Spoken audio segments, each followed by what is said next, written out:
It's just past 6 o'clock. It is Saturday the 21st of January, and welcome to Wyke Regis TV News on a Saturday, coming to you live from the heart of Wyke Regis. And in the news this week, 8-line plans to develop Dorset County Hospital site have been approved. 8-line plans to develop the Dorset County Hospital site have been approved by the Dorset Council this week. The Trust's Your Future Hospital programme sets out plans to expand facilities on the site in Dorset and to help meet increasing demand. These include building a new emergency department and critical care unit on the site of the former Weymouth First School, which is included as part of the government's new hospital programme, which will see 40 new hospitals built by 2030.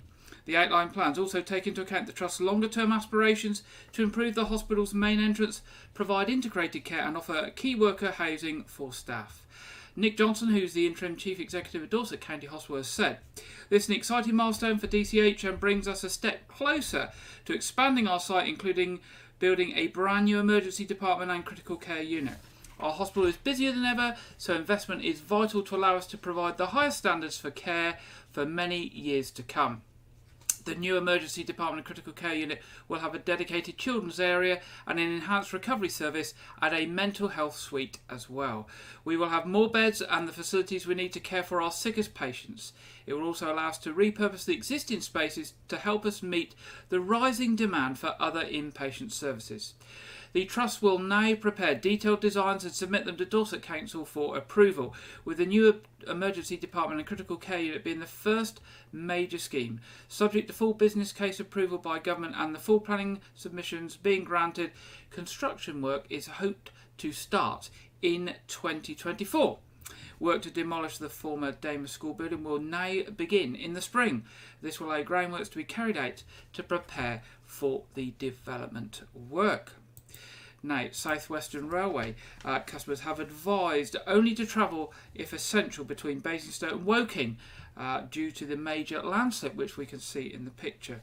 Major landslip near Hook means a severely restricted service between Basingstoke and Woking. There are currently no through trains from London Waterloo, either from Exeter, Weymouth or Portsmouth Harbour. No trains will call at Hook, Winchfield and Fleet until further notice. South Western Railway is advising customers travelling between Basingstoke and Woking this week to only do so if their journey is absolutely necessary, as a major landslip in the Hook area is severely reducing the number of trains that can be safely run. The work is expected to take around a week or slightly more, so hopefully by the middle of next week things might start to get back to normal. If you're travelling from Weymouth to London Waterloo, there is a shuttle bus service, but places are severely limited, so they are actually advising you not to travel at all by train towards London if you can avoid it. And so they also say that Sunday's landslip, this is last Sunday's landslip, was one of 11 separate incidents that affected infrastructure on South Western Railway's routes overnight on Sunday and into Monday. This included major flooding in the Sway area, which added to the disruption on an already revised service between Weymouth and London Waterloo. So we will keep you posted if things are not back to normal by next weekend. Now, the first plans for a new fire training facility in Weymouth for the fire service have been unveiled. The new training facility, which will serve the Dorset area of the Dorset and Wilts Fire Service, are part of a plan to develop 2 training facilities for the Dorset and Wilts Fire Service, the other one being in Devizes. The plan for Weymouth will see the development of land behind the current Weymouth Community Fire Station and will see modern and more environmentally sustainable training methods being employed. Currently, training in Dorset is done on former MOD land at West Moors. Now, if all goes to plan, work should start in early 2024, and the new sites both at Weymouth and the refurbished site at Devizes should be up and running by the end of 2025. £8 million has been set aside for the new Weymouth facility and a revamp of the existing Wiltshire facility in Devizes. Now, the government has announced that Dorset Council has been successful in securing £19.5 million of the Levelling Up funding from government intended for investment into Weymouth. Dorset Council submitted an ambitious bid to the second round of the government's Levelling Up Fund last summer, with the aim of regenerating Weymouth's waterfront economy. The council will support the government investment by making a financial contribution of £3.5 million towards the overall project cost, bringing the total package of investment into Weymouth to £23 million. Councillor Tony Ferrari, Dorset Council's portfolio holder for property assets and regeneration, said the £19 million allows us to put the essential infrastructure in place to attract private sector investment, which in turn will lead to new homes being built, increased employment and a more prosperous town. We'll now also be able to accelerate the programmed harbour wall maintenance work, which will allow regeneration to happen by making Weymouth a sustainable seaside town with robust flood defences, which in turn will attract private investment. The successful waterside regeneration bid focuses on 3 sites in the town centre: the peninsula around the pavilion, North Quay, where the old town council offices were, and the town centre. The main focus of the work outlined in the bid includes installing of a utility infrastructure and repairs to the harbour walls at the peninsula and North Quay, which will allow proposals from private investors for new residential, commercial and leisure to be invited. The business case for the harbour wall repairs is based on bringing work forward by 10 years, so redevelopment can happen sooner. Land assembly within the town centre, which involves purchasing long lease interests as they did previously for the Weymouth Bowl site, and this will help generate fresh development opportunities and regain management of the land that the council already owns. Now, Public Health Dorset is working with health colleagues to urge eligible people who haven't had their COVID-19 or flu vaccines to do so. Cases of flu and other respiratory viruses remain high in the community. The best way to stay protected from flu and COVID-19 is to get vaccinated. First, second and booster doses of the COVID-19 vaccine are still available in Dorset, and some residents are also eligible for a seasonal booster. Information about how to get yours is available by visiting the COVID-19 vaccination service pages on the Dorset Healthcare website. Now, the Dorset Healthcare website is dorsethealthcare.nhs.uk, and if you look for COVID-19 vaccination service, you will find the information there. Lots of residents can get a free flu jab, such as people aged over 65, pregnant women and residents living with long-term health conditions.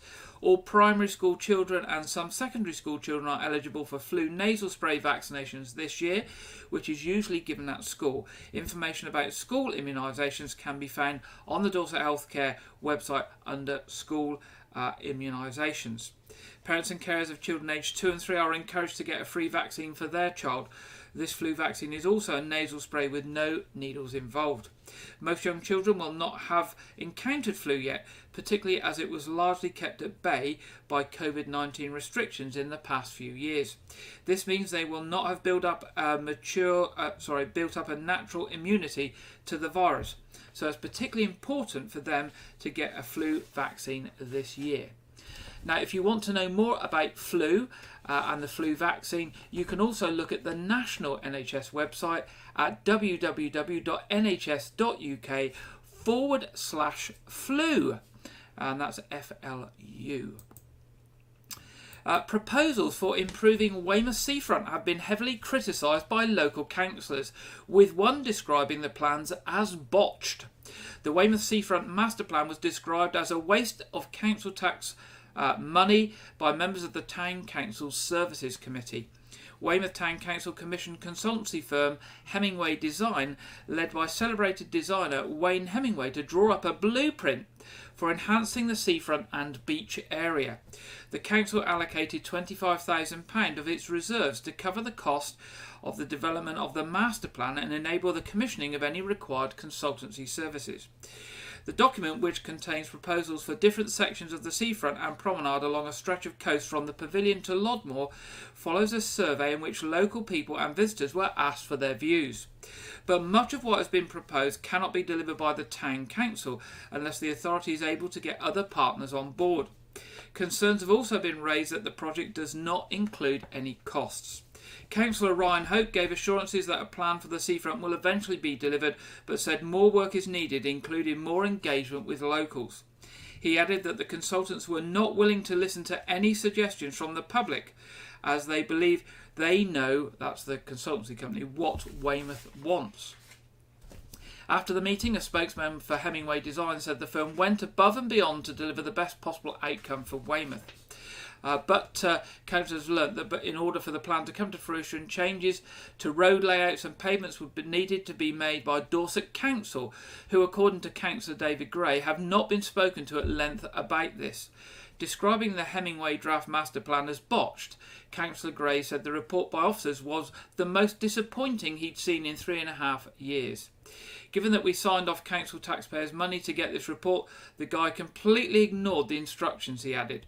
What we've ended up with is a botched version. We wanted things that we, the town council, could do to improve our beach area and promenade. What we didn't want was to rely on others to do it. I feel we've wasted our money. Following a unanimous vote from the council's subcommittee, council officers will now re-examine the proposals and create a priority list of what can be delivered by the authority itself. Now, 5 libraries in Dorset are offering the chance to borrow an iPad for up to 6 weeks free of charge. The pilot scheme is being offered by Dorset Council Libraries, who are working with Citizens Advice and the Department for Work and Pensions to help people search and apply for jobs online. They can also be used to access online training to gain skills and knowledge. The devices are easy to use with instructional video and support from library staff and the digital champions. There is no need for broadband, as the tablets have free data and are fully loaded with information about looking for work and learning new skills. Now, the iPads will be available to borrow from the following libraries: Blandford, Bridport, Ferndown, Swanage and Weymouth. Councillor Laura Beddoe, Dorset Council's portfolio holder for culture, communities and customer service, said, "This is a great opportunity for people who are struggling to find employment through traditional ways to try a different approach free of charge. Our digital champions are very good at helping inexperienced people to get online." Now, details of the scheme can be found at www.dorsetcouncil.gov.uk/borrow-iPad. Now, of course, if you haven't got one, you won't be able to get onto that website. But maybe a friend can look for you. But if not, go on to one of those libraries and they will be pleased to help. Now, if this pilot is successful, Dorset Council will investigate extending the number of libraries that are able to offer this scheme. Now, officers from Dorset Police are investigating a serious injury collision in Weymouth, and they're looking for witnesses or anyone with dash cam footage to come forward. Dorset Police received a report at 4:23 p.m. on Sunday the 15th of January of a collision involving a green Kawasaki motorcycle and a black Audi hatchback in Littlemore Road. The motorcycle rider, a man aged in his 30s, was taken to hospital for treatment to injuries that were believed to be serious. Dorset Police are particularly keen to hear from anyone who may have relevant dashcam footage from the Littlemore Road area of Weymouth at around 4:20 last Sunday, that's the 15th of January. Now, officers are also investigating a number of thefts on Portland and again appealing for witnesses or anyone with relevant footage to come forward. It's reported that 9:45 p.m. on Saturday the 14th of January, a man entered a van that was parked in Fancy's Close before being disturbed by residents. A further report was received that an attempt was made to break into a van that was parked in the same road overnight between Saturday the 14th of January and Sunday the 15th of January. During the same evening, security lights were stolen from a garden as well as items from a vehicle in Fancy's Close. Also, officers are investigating criminal damage to a car near Dorchester and are appealing for anyone with information to come forward. At 11:14 a.m. on Monday the 26th of December, it was reported that 2 tyres of a car parked on a small country road in the Lower Burton area had been slashed.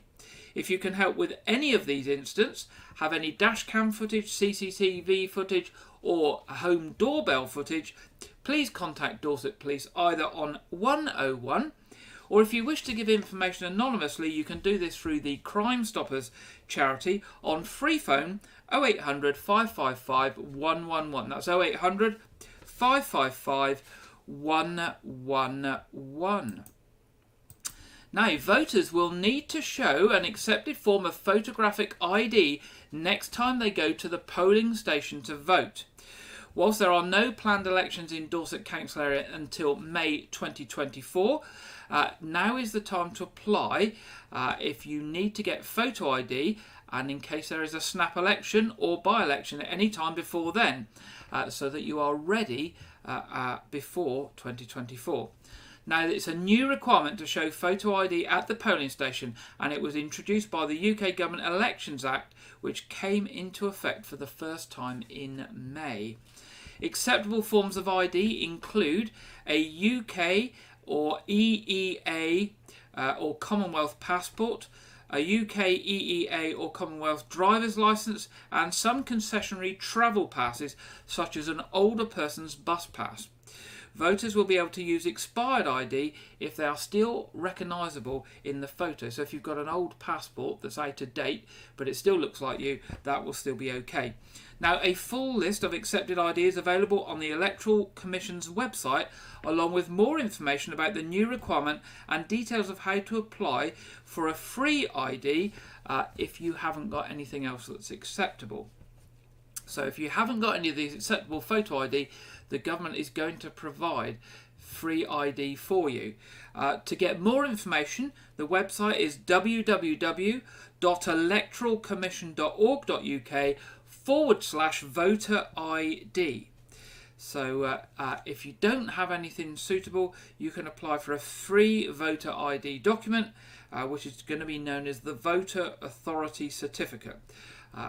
Just go along to the Electoral Commission website, or you can actually go to the gov.uk website and search for Apply for Photo ID Voter Authority Certificate.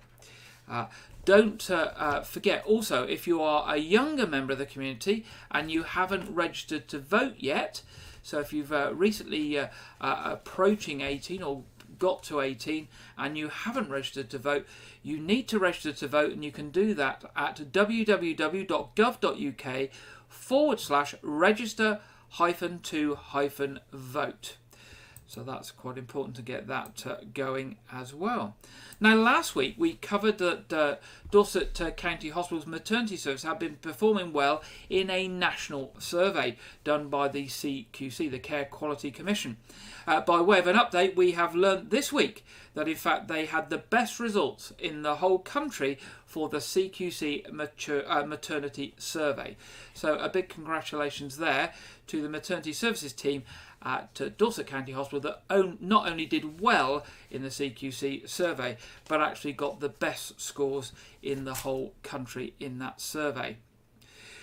Now, residents are urged to take part in a survey to residents are urged to take part in a survey to help shape Weymouth's future.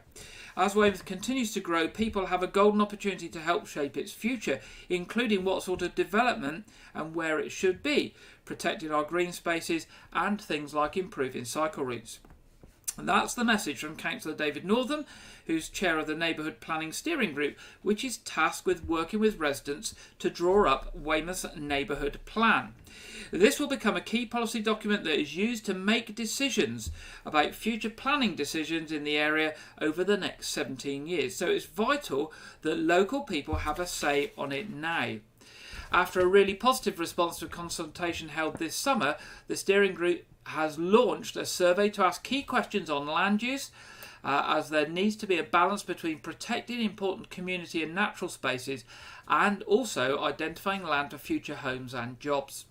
They also want residents' views on what can be done to address affordable housing provision and how Weymouth can address the climate emergency by giving views on things like whether new developments should be carbon neutral, enhance biodiversity and be energy efficient. The survey is open now and it's available through to Tuesday the 31st of January. The results will be analysed and fed into a draft neighbourhood plan document which will be published later in 2023 for formal consultation. Now, as well as the online survey, paper copies are available in libraries in Weymouth and at the Weymouth Information Shop in the town centre. And for more details of Weymouth's neighbourhood plan and all the supporting documents and help with background information, go along to the Weymouth Town Council website. Householders across the country are being warned to be prepared as we get into the heart of winter for the possibility of electrical power cuts to ensure that the UK power generation system is not overloaded. The power distribution companies have drawn up plans seeing everyone's address in the UK split up into 8 groups and they're identified by letter. The plans, if they become necessary, will see households losing power for 3 hours at a time and for up to 4 times in each week. Electricity companies are asking householders to be aware of this and make sure they have plans in place for the blackouts if these become necessary. So obviously making sure that you've got adequate numbers of torches and that sort of things, and that if you use vital medical equipment that you've got enough battery backup supply to keep it going. The plans will affect all residential and business addresses, with only key facilities such as hospitals with accident and emergency departments and other key national infrastructure spared the cuts. Those who've got vulnerable householders and are registered as such will have received letters in the last week explaining the plans and how they can get themselves prepared and what they should be thinking of in preparation for these cuts. Now, it's not absolutely sure that they'll be necessary, but plans need to be in place. It is hoped that residents will get 24 hours notice of any proposed cuts. And finally, the Ukraine National Opera is coming to Weymouth for the first time and will perform over 2 nights in March. The group is based in Dnipro, Ukraine, and comes with a 30-strong orchestra. They will be performing Carmen and Madame Butterfly on the 28th and 29th of March. The team supporting the performers and musicians have been working hard to get all the necessary paperwork and visas in hand, whilst the group have been practising hard themselves over the last 5 weeks. They're going to continue practising right up to they leave to travel to the UK. And as well as visiting Weymouth, they will be touring around the country and going to many major towns. Now, tickets are already on sale at the Weymouth Pavilion box office on 01305 783 225. That's on the 28th and 29th of March. So something there to think about and look forward to. Now, that's the end of the headlines in tonight's news. Now, this week I got my 2023, in fact I've got it here, my 2023 National Trust handbook. And I always like to have a look through the handbook, and I had a flick through to remind me of some of the great places in Dorset that we've got from the National Trust to visit, such as places like Corfe Castle, Hardy's Cottage, Kingston Lacey, as well as lots of open spaces where we can go for a walk and fresh air, such as Brownsea, Burton Bradstock. The National Trust have this week issued a short video looking back at what happened in 2022 and looking forward to 2023. So I thought, first of all, I would share that with you this evening. So this is from the National Trust and hot off the press.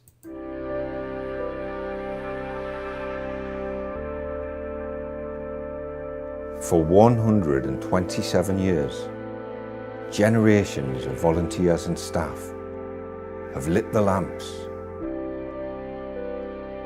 put out the boards, and opened the doors and windows. In dark hours and bright days, we've rescued and repaired. We've planted and tended, stood up for places, inviting people everywhere to get involved.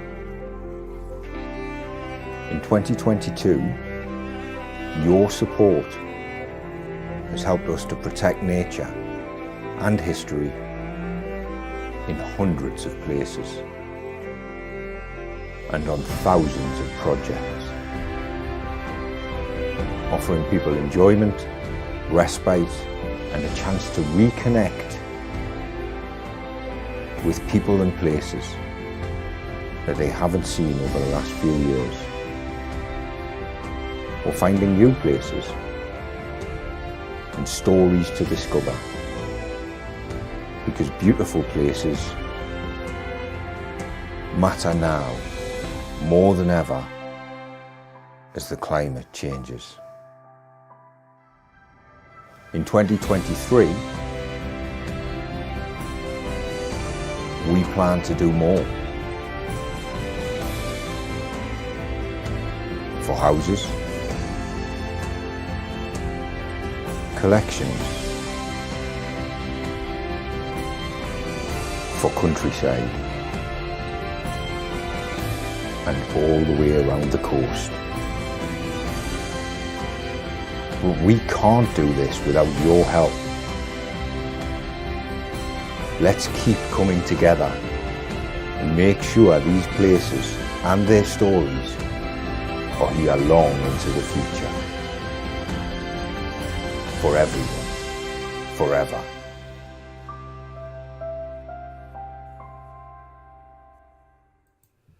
There we go, that's a quick review of the National Trust in 2022 and 2023.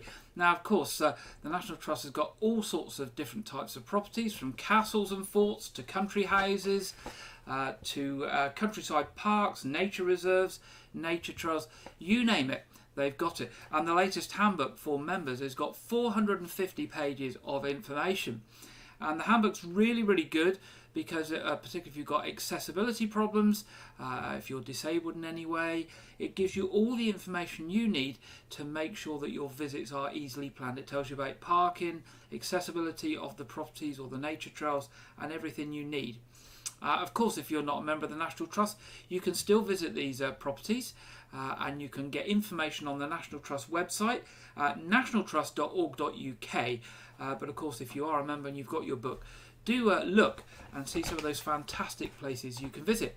Now, I've mentioned some of the ones in Dorset. Of course, if you're prepared to travel a little bit further into Devon or Somerset or Hampshire, then there's lots more on offer to you as well. And if you're going out somewhere on holiday, why not have a look in the area that you're going on holiday and see what is available to visit in the locality.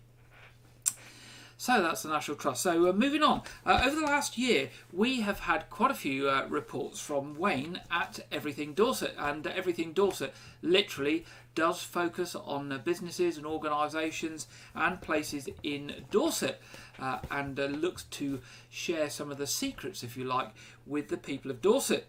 And we have seen some of the local businesses from the Weymouth and Portland area shared with you. Now, just before Christmas, Wayne spoke to Phil of Dorset Peddling Pizzas. This is a company that caters with pizzas for things like weddings and parties and some of those agricultural shows and those sort of community events. It's a mobile pizza business, and it's run from a specially converted horse box. I thought, as a little bit different, and as we're looking towards the sort of season that people are doing things outside and planning weddings and planning events and things like Dorchester Show and Bridport Show and Melplash Show, all those things are coming up. It would be good to share with you one of the businesses that goes out to support those events. So here we are. This is Dorset Peddling Pizzas, who had a visit just before Christmas from Wayne from Everything Dorset. Hello, so this is Wayne from Everything Dorset, and today at the Yarrow School with Dorset Peddling Pizza Company, and I'm with the owner Phil. He's going to tell us about his business here. So Phil, how long have you been in business for? We've been in business for 5 years. We started off quite small and then just got bigger and better, hopefully, and expanded since then. Fantastic. So you got a very interesting name, Peddling Pizza. Where did that come from? Well, we started off the business by having a trike with a wood-fired oven on the top, which looked fantastic, but it was really labour intensive to open up and close down at an event.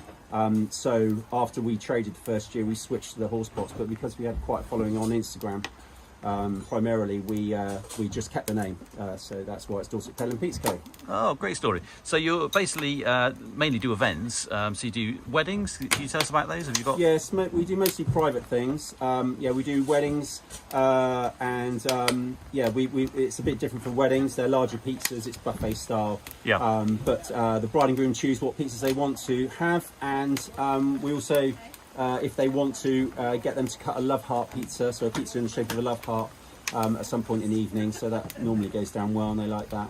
Fantastic. So touching on your menu then, Phil, I see you've got some really interesting things on your menu. So you do a curry pizza, is that right?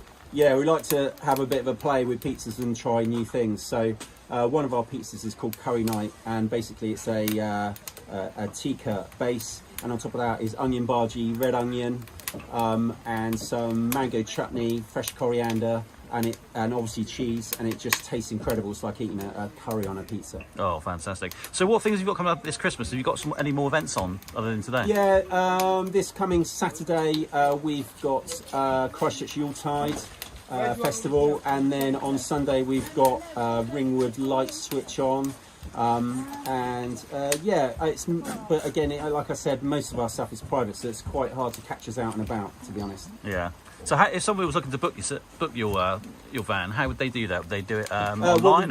We've got a website which is, as you would expect, dorsetpeddlingpizza.co.uk. Obviously email as well, or they can give us a ring and we'll get back to them. That's normally how people contact us, or talk to us at an event. Fantastic. So one final question, Phil. What is your favourite pizza, personally? That's a good question, and I didn't know you were going to answer that. I probably would say it's a little bit different, but we're a little bit famous for our garlic pizza with mozzarella and Marmite, which just tastes incredible. Obviously, you've got to be a lover, not hater, and goes down really well with a pint of beer. That's probably everyone's favourite that works for us. One of our special pizzas, I probably would say. Yeah. Amazing. Well, I've never heard of that before, Marmite on a pizza, so that is absolutely great one to try. So it's been lovely talking today, Phil, and I wish you a very busy festive period. Thanks a lot, Wayne. Cheers. There we go. That's Phil from Dorset Peddling Pizzas talking to Wayne from Everything Dorset. And I don't know what you think about those idea of pizzas. Certainly I fancy giving that chicken tikka pizza a bit of a taste, and the Marmite and garlic and mozzarella sounds interesting as well. Do like a pizza occasionally, so certainly be looking at those sort of ideas in the future. Now it's that time in the programme for the film review, and we go over to our regular contributor Andrew Wright for this week's film review and preview. Welcome to Wyke Regis TV film review and preview. I'm Andrew Wright. This week saw the home video release of Halloween Ends, the third and final film in the sequel trilogy to the original 1978 John Carpenter film. The film stars Jamie Lee Curtis reprising her iconic role of Laurie Strode for the final time, and the film revolves around Laurie trying to move past her trauma 4 years after the events of Halloween Kills, only to find herself having to confront her trauma in a final battle with Michael Myers. Now, I was highly anticipating this film, despite all the negative reviews for it, but I have to say that this film severely disappointed me on every level, but the problem lay with the script. The basic ideas behind the film are interesting, but the script fell completely flat with thinly written characters, themes that couldn't get across the way they were intended, and the musical score failed to build any tension. So I gave this film 1.5 stars out of 5. A disappointing conclusion to this film series. This week also saw the release of DC's Black Adam on home video. Long regarded as Dwayne Johnson's passion project, the film stars Johnson as anti-hero Black Adam, who awakens in the present day after 5,000 years of imprisonment, only to come into conflict with the Justice Society of America, who don't agree with his black and white views on justice. When I originally reviewed the film back in October, I gave it 4.5 stars, and I praised the film's gritty atmosphere as well as what feels like a career best performance from Johnson, who gets a chance to shine in his passion project. This week, the nominations for this year's BAFTAs were announced. For those unfamiliar, the BAFTAs are the UK's biggest film awards ceremony, and like the Oscars, celebrates the best in film from across the world.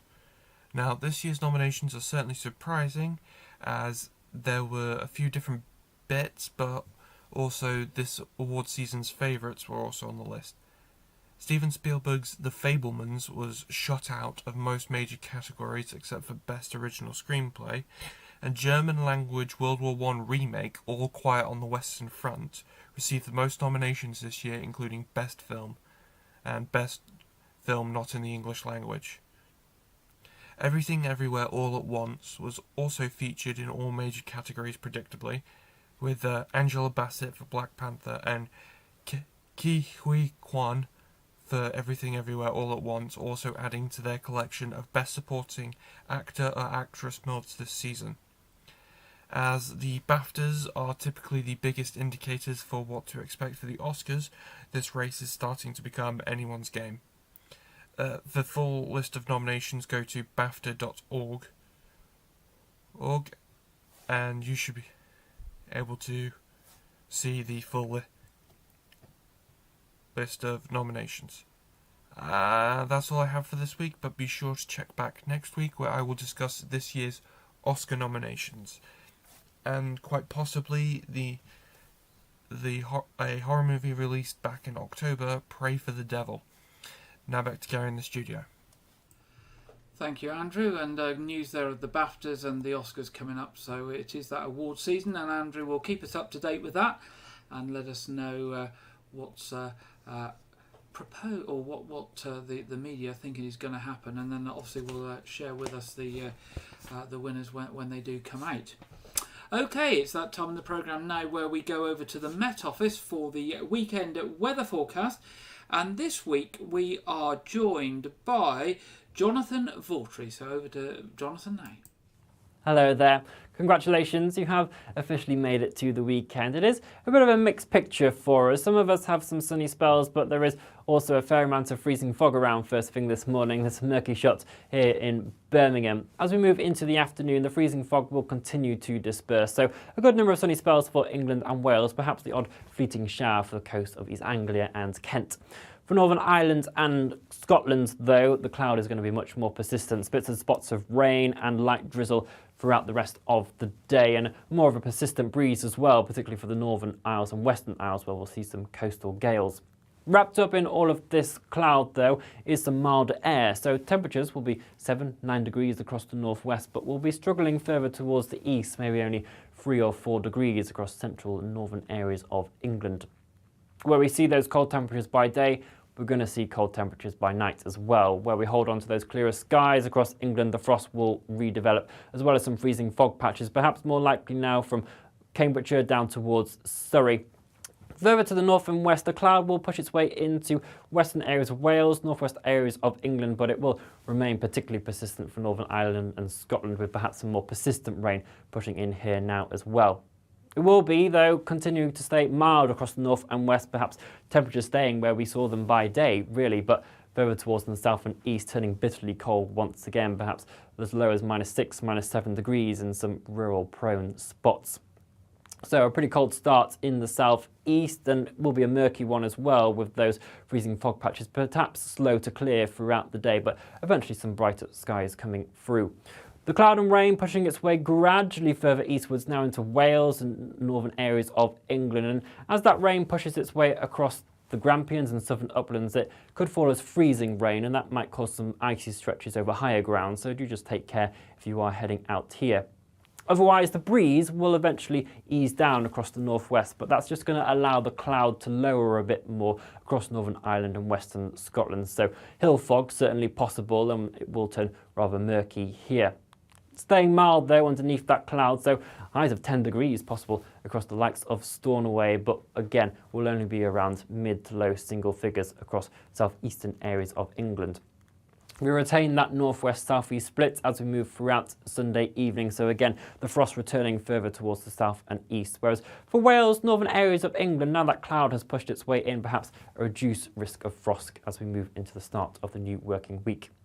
And speaking of next week, the cloud does look like it wants to push its way further towards the south. So we might see some greyer skies eventually across southern areas of England, perhaps allowing for some brighter spells in the northwest eventually later on. But in terms of that milder air, it's going to take a little while before it eventually seeps its way south. So we'll be looking more towards Wednesday before we see those temperatures potentially rising in some areas of southeast England.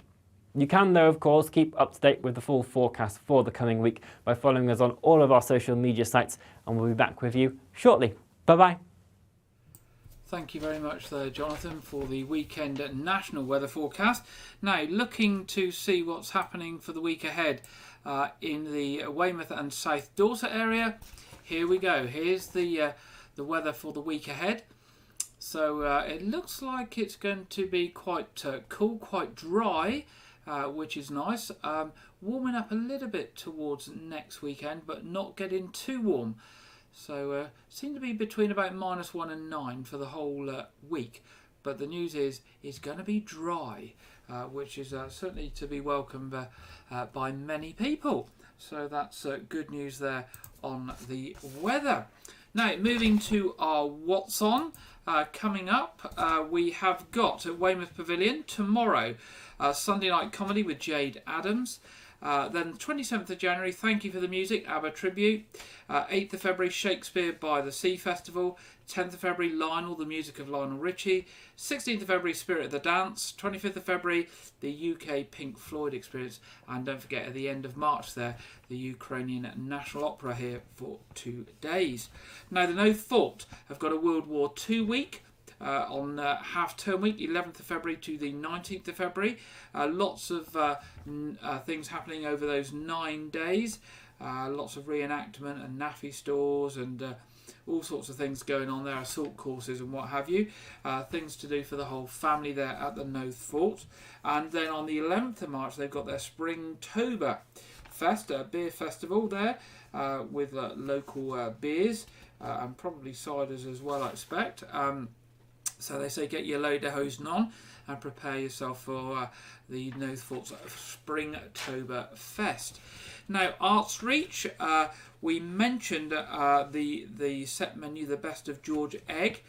This is the TV cook-stroke comedian who cooks with weird things. He uses chainsaws and shovels to cook with and all sorts of weird and wonderful things. Now, he's at Yetminster Jubilee Hall, Sherborne on Friday the 27th of January, 7:30. Burton Bradstock Village Hall, Saturday the 28th at 7:30. And Litchett Matravets Village Hall, Sunday the 29th. Now, I do know I think there are still a few tickets left for these shows.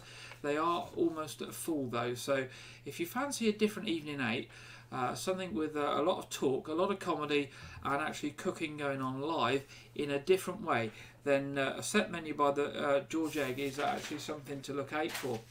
We did run a trailer last week for Learning to Fly by James Rowland. Now that is Thursday the 2nd of February, 7:30 at Broad Oak Village Hall, and Friday the 3rd of February at Piddle Trentide Memorial Hall. So those are the Arts Reach things that are coming up next. Tomorrow, church services in the Wyke Regis area. 8 o'clock at All Saints Church, 9:30 at All Saints Church, 11 o'clock at St Edmunds, and the 9:30 service is live stream. Other programmes from us, just our quiz tonight, 7:30, stream going live at 7:15. Everyone's welcome. That's a free quiz for all the family and all the community.